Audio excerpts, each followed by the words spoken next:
funny movie the other night. It is the gassiest, grooviest, swingingest, trippiest movie you've ever seen. It's Otto Preminger's Psychedelic Trip. The Living End. It's a movie that kids will like. A while laughing. They turn on the older generation, get them high. Can you imagine Groucho Marx being God? Skidoo, Skidoo. The only thing that matters is with who you do. Skidoo, Skidoo. The only thing that matters is with who. Skidoo, I doodly-doo. I do believe it really is the thing to do. Skidoo, Skidoo. Between the 1 and 3 there is a 2. I think this movie is going to turn on the country. Jackie Gleason was Tony Banks, Carol Channing Flo. It's not odorless, colorless, and tasteless. As a matter of fact, it's Technicolor. Frankie Avalon and Jeep, Fred Clark, a tower guard. I laughed my head off. So if you see a man walking around without his head, that's me. Michael Constantine Leach, Frank Gorshin, the man. The wildest trip anybody can ever take. John Philip Lawstash, Peter Lawford, the senator.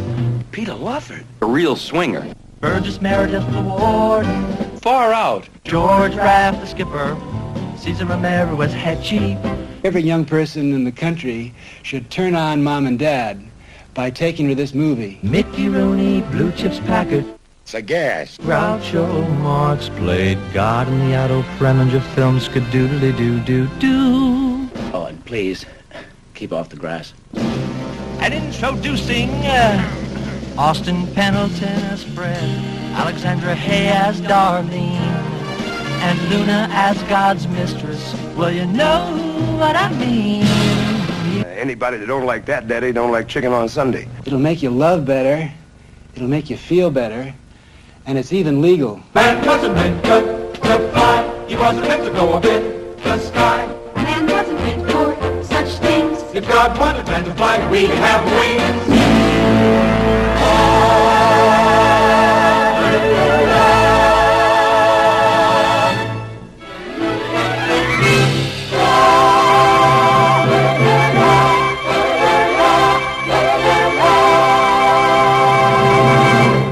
Hey, welcome to BNS About Movies. This is Sam. Otto Preminger was the king of the issue movie. The Man with the Golden Arms about drug addiction, Advising Consents about homosexuality, Anatomy of a Murder is about sexual assault, Hurry Sundown, racial and sexual taboos, and The Cardinal touches on everything from interfaith marriage, premarital sex, abortion, racial bigotry, the rise of fascism and war. These are all heady subjects for many movies, much less one. With 1960's Exodus, Preminger struck back against the Hollywood blacklist by acknowledging band screenwriter Dalton Trumbo. However, as his career went on, he was criticized for two things: his heavy-handed nature and a reputation for bullying actors. And that may have started when Laurence Olivier stated that the notion about Preminger in his autobiography, Confessions of an Actor. Joan Crawford, who was a fan of Preminger's work, still said he was sort of a Jewish Nazi. On the set of Angel Face, he demanded so many versions of a scene where Robert Mitchum slapped Gene Simmons across the face that Mitchum finally turned around and slapped Preminger. "I do not welcome advice from actors," the director once said. "They're here to act." Supposedly, he once freaked out on a bunch of child actors during Exodus and shouted, "Cry, you little monsters. You see, your mothers have been taken away, and you're never going to see them again. Never," as assistants led their stage mothers away from sight. Preminger's treatment of a young Todd Tryon, who would leave acting to instead write the books that would become The Other and The Dark Secret of Harvest Home, and Gene Steinberg, led them to both suffer nervous breakdowns.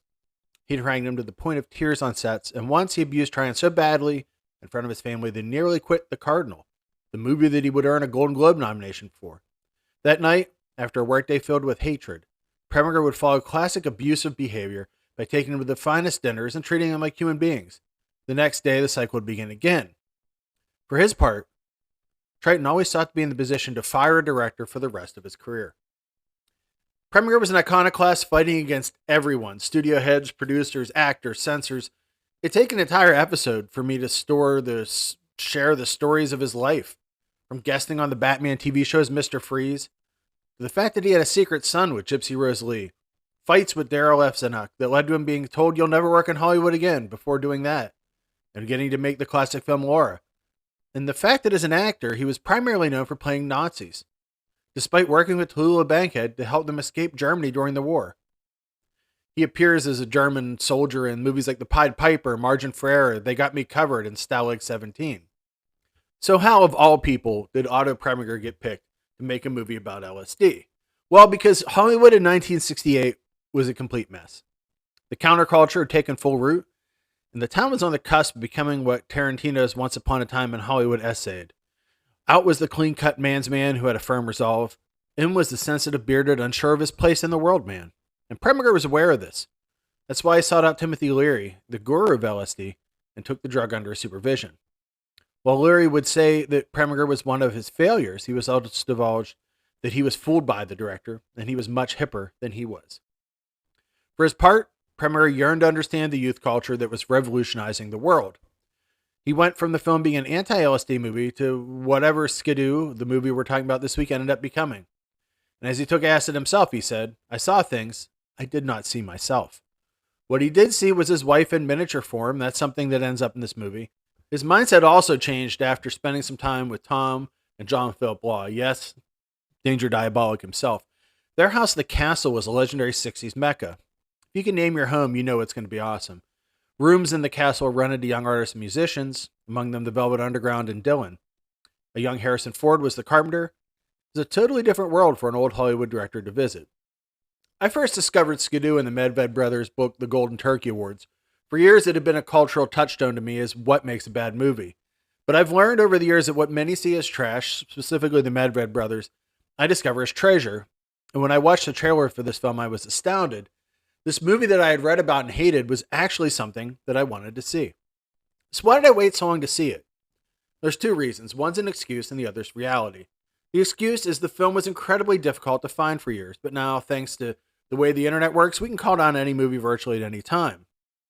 The real reason, probably, though, is I built up the movie in my head to be better than it probably was. There's no way a movie could live up to this trailer, where old Hollywood mixes with author Timothy Leary, and a cliche-spouting Sammy Davis Jr. cajoles you into not only seeing Skidoo with mom and dad, but potentially dosing their Sprite before they view it in the local cinema. The film begins with a cartoon Jackie Gleason dancing as a peace logo flower descends, and the logo of the film fills the screen, and we hear Nilsson's theme. He also is in the film in a minor role, and he sang the Astounding Ed credits, covering every person down to the copyright info, as we peel back to the TV screen flashing through channels. We then hear the voices of stars Carol Chang and Arnold Stang over images from space, then Peter Lawford in a mock U.S. Senate hearing about organized crime, then scenes of Preminger's In Harm's Way in between each story beat and mock ad. Of note, Channing says that she hates how they chop up movies for TV. No, Harry. I don't like films on TV. They always cut them to pieces. At one point, Preminger had sued ABC for editing his films. More commercials follow, including one where an attractive woman promises that you, the viewer, Now you too can be beautiful and sexually desirable like me. Instead of being that fat, disgusting, foul-breathed, slimy, wallowing sow that you are. Before an ad with an even more attractive blonde, and then a man drink beer while belching, and being intercut with images of a swine in mud, as an announcer happily intones, "Drink, pig." This is a strange blend of footage. Feels like a Burroughs cut and paste technique, and it continues with a jingle for Fat Cola. You'll never lose your man if you drink Fat Cola. You'll never lose your man if you drink Fat Cola. You'll never have to worry about losing him. Kids made up like our gang, complete with Pete the Pup, all smoking cigarettes. Kids being given guns as gifts. And an ad for new Daisy Chain deodorant, which battles dandruff, athlete's foot, and the common cold, cancer, birth defects, mental illness, ringworm, poison ivy, tooth decay, acne, measles, brain tumor, smallpox, syphilis, plague, influenza, hepatitis, and St. Vitus dance. We move back from the TV to discover that Gleason and Channing have a gigantic remote control. One of them wants to see the Senate hearing. The other thing wants to see anything but. We then see Joe Pine, a TV host who pioneered the confrontational style of TV's journalism that we enjoy or don't enjoy today, and he launches into a diatribe. Welcome to Skidoo. Gleason is Tony Banks, retired hitman who has settled down with Flo, Carol Channing, and the girl who may or may not be their daughter, and one wonders if any of Preminger's relationship with Gypsy Rose Lee and the son had to avoid from that relationship. And the girl's name is Darlene. That's Alexandra Hay. There are two big issues. Darlene has fallen for a hippie named Stash, John Philip Law, previously mentioned, and the mob wants Tony back. Heche, who is Cesar Romero, and Angie Frankie Avalon, are the father-son duo in matching Halloween-toned suits. They want him to rub out Blood Chips Packard, Mickey Rooney, before he can rat them all out through the U.S. Senate. That's why we're watching the hearings. Tony refuses the word of God, the top mobster, and pays for it when his best friend Harry, Arnold Stang, who really is the god of bad movies. I mean, he's in Dondi and Hercules in New York and Skidoo, shows up dead. Tony's fingered for the crime and goes to jail, just like God wanted. Alcatraz is now a high-tech prison where Packard is being protected before he can testify. One of Tony's cellmates is Fred the Professor. That's Firesign Theater co-founder Austin Pendleton, who's a wizard with tech but refuses to use it. Tony talks him into a way of communicating with Packard. They renew their friendship, and our protagonist, does this movie have a hero? Decides not to kill the man as God wants. God being the leader of the gangsters, not the metaphysical God. Anyway, Stash and his friends have moved into Tony's house. Their dialogue's all written by Rob Reiner, while Flo does a striptease for Angie. She's dressed in neon hues throughout the film and at times appears as if she's a real-life Big Bird in the hopes of finding her husband. Darlene also shows up and nearly leaves Stash for a suave killer, played by Frankie Avalon, that we talked about before. He agrees to take her to see God, and Stash hitches a ride. When they arrive, we learn that God is Groucho Marx. He's been trapped in his yacht for a year because he's afraid he could be killed at any time. The ship that's used is actually John Wayne's yacht, the Wild Goose, which was once a U.S. Navy minesweeper, USS YMS 328. Given John Wayne's feelings about the counterculture, I kind of adore that his ship became a setting for this movie. I have had the chance to be with guys who are with things and against things. And you know, Christ, you try as I try as a human being to listen to both sides of everything. But there's no both sides anymore. They're just trying to wreck our goddamn country. It's time for you younger guys to take over. I don't know what the hell to do. God and his mistress, Luna, from Warhol's Factory, she's also in Fellini's Satiricon, and David Klaus-Kinski, who worried that they did so many drugs together that they could ruin his career. The fact that that Klaus-Kinski was worried that a woman's behavior could ruin his career speaks volumes about how much the sheer level of drugs being done. Anyway, they fall for Darlene and Stash. They go on the run. Tony realizes that because he can't kill Packard, he'll never get to leave the prison. He writes to his wife, licks the envelope when he shouldn't, and now we enter a 7-minute sequence. That envelope was dosed, and Jackie Gleason starts tripping balls. "I see mathematics," shouts Tony. I'm on a trip.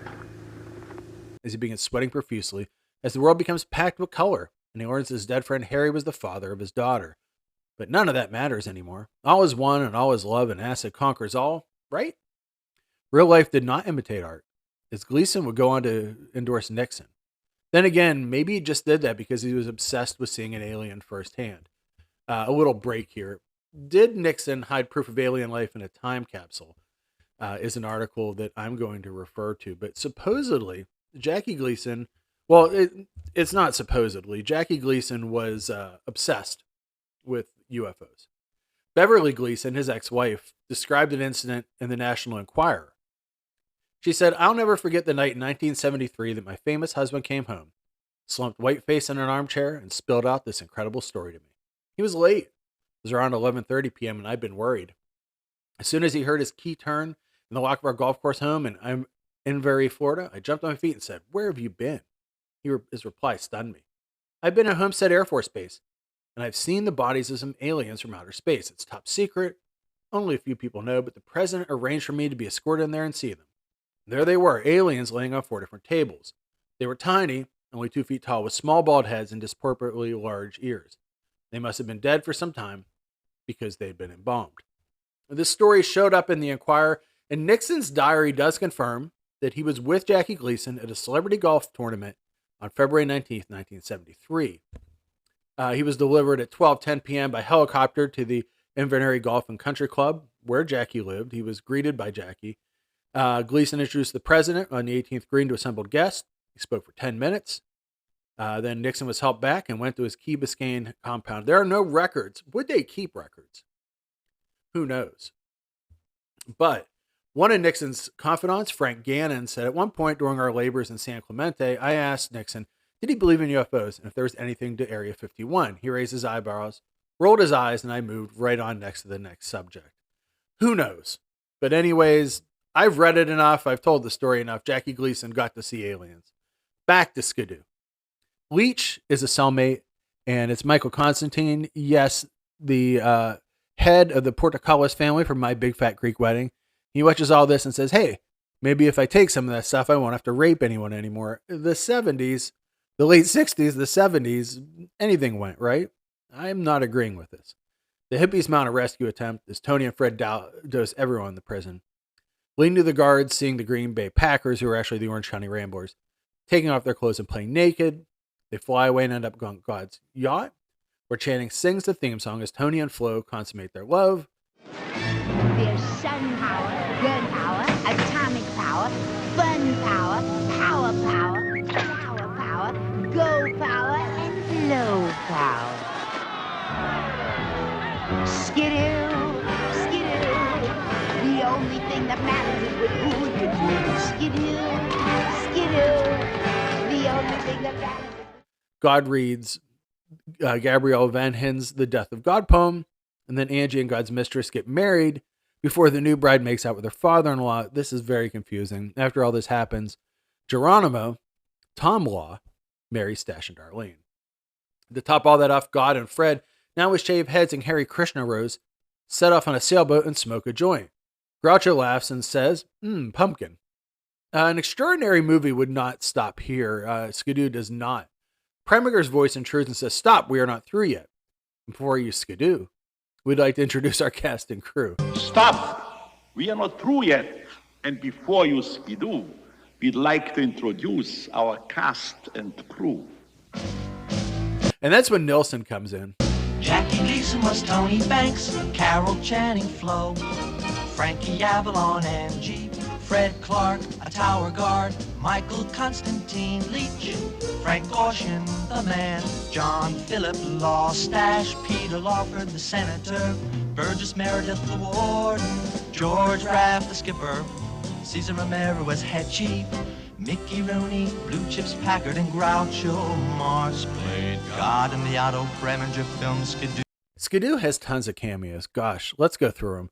Character actors Fred Clark and Phil Arnold, Batman villains Frank Gorshin and Burgess Meredith, George Raft as the skipper, Dora Mirande, who survived working with Preminger multiple times, Slim Pickens and Robert Donner, who was Exodore from Mork and Mindy, as switchboard operators, Richard Keel, Jaws as a prisoner, first NFL quarterback of Filipino descent, Roman Gabriel as a prison guard.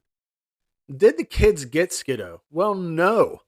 The film was not only a critical flop, it died in theaters. It's hard to say who this movie's for. Its themes are rooted in the counterculture, but the stars are firmly bound to the chains of old Hollywood.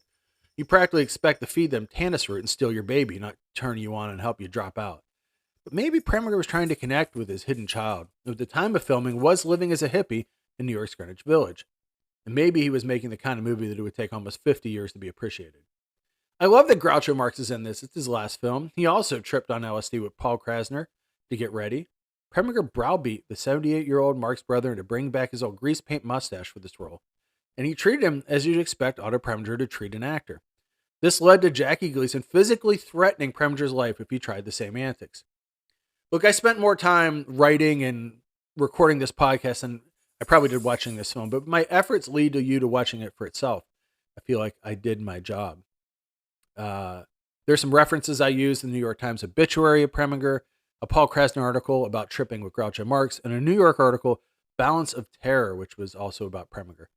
They were used as references for this article. Check out his movies. His movies are great, but, you know, as you can tell, they came at a price. If you enjoyed this, visit the website, BNS About Movies. That's when you'll find a lot of other wild movies. And if you'd like to reach out to me, it's bnsaboutmovies@gmail.com. You can go to the site and do a coffee link and pay a little bit of money and be a sponsor of the show. That'd be awesome. Or you can just like it, share it with your friends, rate it on whatever you're listening to. Do what you want. If Skidoo has taught us anything, it's that you can be whoever you dream of, and you don't have to listen to people on podcasts. I'll see you next week.